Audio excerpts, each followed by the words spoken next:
దీవించండి. మేము దీవించండి.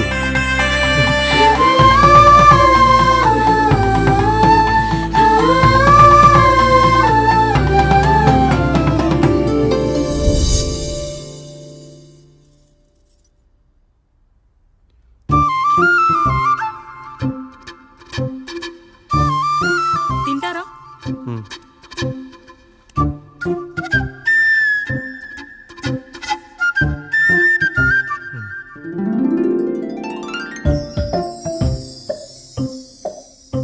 ఫస్ట్ టైమా?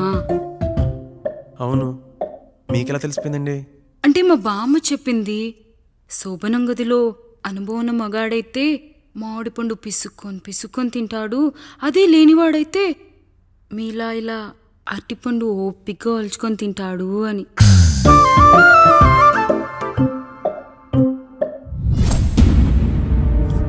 ఏంటవి?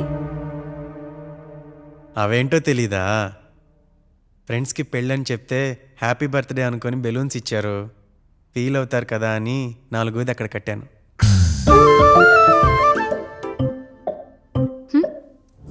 ఈ అన్నయ్య వచ్చాడు.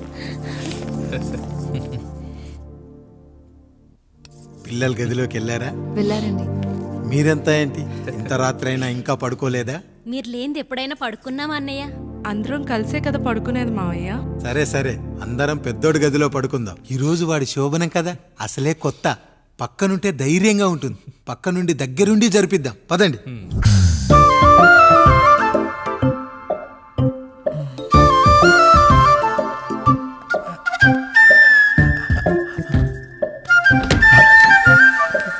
కానివ్వండి రా, కానివ్వండి కానివ్వండి.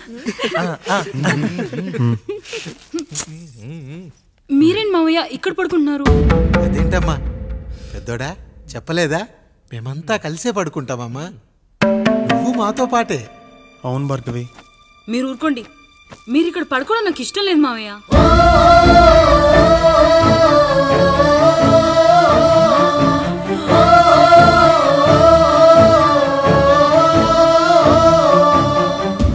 అదేంటమ్మా అలా అంటావు? ఎన్నో చూశాం, ఎన్నో చేశాం. దుక్కి దున్ని కోత కోయకుండానే ఈ విత్తనాలన్నీ మొలకొచ్చాయంటావా తల్లి? అవన్నీ నాకు తెలియదు మావయ్య. మర్యాదగా బయటికి వెళ్ళండి.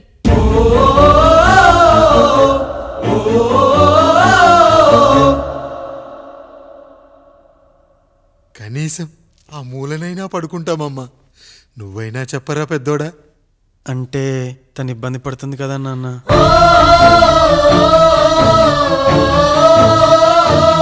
నువ్వు కూడా ఏంట్రా? పిల్లలేదో ఆశపడుతున్నారమ్మా. ఒక్కసారి ఆలోచించమ్మా. మావయ్య మీరు బయటికి వెళ్తే మేము తలుపులేస్తాం.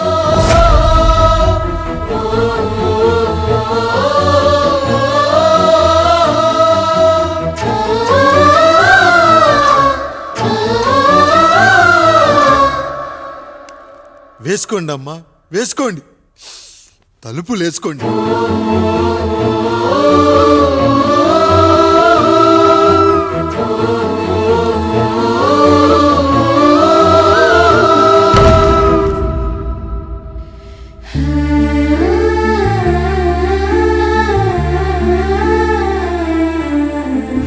నాయుడు, బిడ్డలు జాగ్రత్త.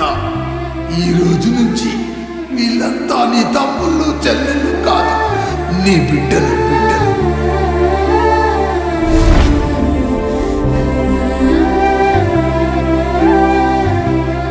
జానకి, ఏమండి? సావిత్రి, ఏమండి? లక్ష్మి, ఏమండి? మన గదిలోకి పదండి. ఇక నుంచి ఎవరి పిల్లలతో వాళ్ళ గదిలోనే పడుకోవాలి. ఇది ఈ రోజు నుంచి ఈ వంశానికి రాస్తున్న కొత్త శాసనం. అయ్యా అలా అరకండి అయ్యా, మీరు లేకుండా మేము ఎప్పుడైనా విడిగా పడుకున్నాము. అంతా కలిసే కదయ్యా పంచుకున్నాం. వెళ్ళరా వెళ్ళు. నీకు భార్య ఉంది, నీకు పడగది ఉంది. వేసుకోండి రా, మీరు వేసుకోండి. తలుపులు వేసుకోండి. మీరు కూడా ఏంటండి పిల్లలేదు? చిన్న పిల్లల వాడిని ఉయ్యాల్లో ఆడించేటప్పుడు పక్కనే ఈ నాన్నకు కావాలి. బడికెళ్ళేటప్పుడు పక్కనే ఈ నాన్న కావాలి. గుడికెళ్ళేటప్పుడు కూడా పక్కనే ఈ నాన్న కావాలి. కానీ శోభనం గదిలో మాత్రం పక్కనే ఉంటానంటే బరువయ్యాను జానకి, బరువయ్యాను.